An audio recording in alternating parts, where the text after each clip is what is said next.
Parce que nous avons une mentalité de travailler pour les nôtres. Mhm. Tous ces Noirs qui sont numéro un, mais qui la plupart dirigent des entreprises occidentales. Voilà. Donc maintenant, il faut que ce soit des entreprises africaines, purement africaines, qui vont se positionner aussi sur le marché. Et pourquoi pas? Dans le classement des entreprises les plus puissantes. Et si nous pouvons les accompagner, on ne se gênera pas pour le faire. C'est du gagnant-gagnant et l'Afrique gagne.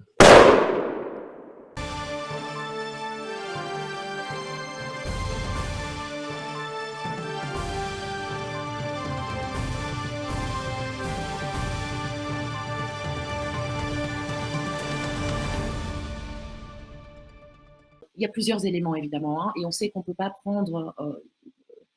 parler de l'Afrique de manière globale parce qu'il y a des zones de prospérité puis des zones de pauvreté. On ne peut pas parler de l'Afrique en tant qu'un seul continent, puisque, comme on vient de dire, il y a plusieurs visages de l'Afrique.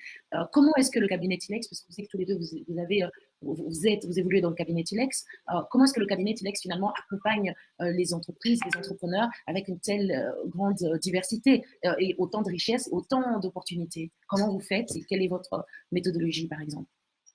Maître Tefengang, ici présent, peut dire qu'il a travaillé pour les grands cabinets européens.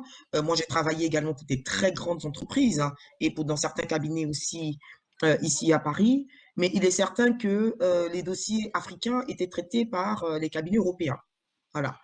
Et bien sûr, il y avait 2, 3 avocats africains qui avaient la maîtrise je dirais, des données culturelles en Afrique, qui géraient ces cabinets où il y avait de la sous-traitance, je dirais ça ainsi.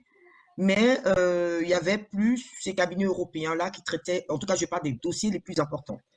Dans les cabinets africains, les dossiers qui arrivent très fréquemment, ce sont les dossiers d'immigration.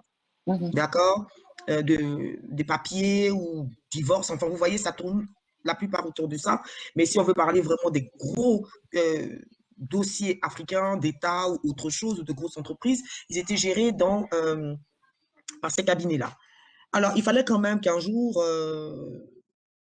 en Europe, des Africains aient ce courage ou cette volonté de se dire que nous avons également les mêmes capacités, nous avons étudié ici, nous maîtrisons le terrain africain, nous ne voulons plus être juste des sous-traitants, mais nous avons également les capacités, l'appétence de pouvoir gérer également ces dossiers.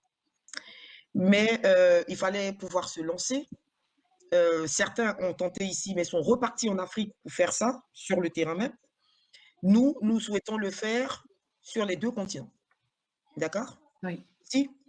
Et bien sûr, avec un gros pied sur le continent. Bien. Il est certain que c'est un métier libéral, donc par conséquent, les clients qui viennent vers nous sont déjà des clients qui ont entendu parler de nous, qui ont entendu parler de Maître, qui ont entendu parler, donc ils viennent vers nous. Et à partir de ce moment-là, cela va se faire aussi du bouche à oreille, ou bien sûr, on va profiter également des community managers et de la force des réseaux. Il ne faut pas non plus mentir. Mais ce qui est important, c'est l'approche que nous avons de l'Afrique. Oui, bien sûr, nous n'allons pas faire les choses pro bono, c'est-à-dire on ne va pas faire ça gratuitement. On est d'accord, ce n'est pas de la philanthropie.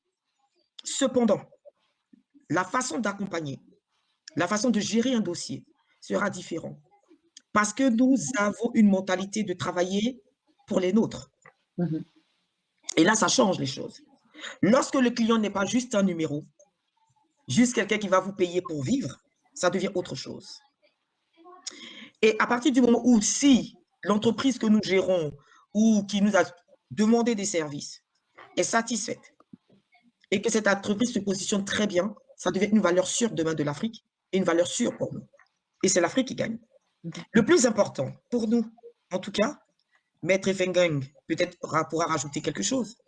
Pour moi, en tout cas, à l'âge où je suis arrivé, pour quelqu'un qui combat depuis l'âge de 17 ans, il est temps que les entreprises, il y en a aujourd'hui, on le voit dans le Forbes, dans les trucs, le classement de tous ces Noirs qui sont numéro 1, mais qui la plupart dirigent des entreprises occidentales.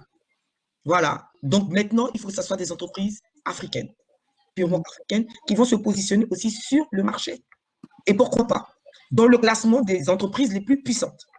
Et si nous pouvons les accompagner, on ne se gênera pas pour le faire. C'est du gagnant-gagnant et l'Afrique gagne. Voilà un peu notre philosophie. Merci beaucoup, Maître Babli. Alors, j'aime bien sans doute le concret encore plus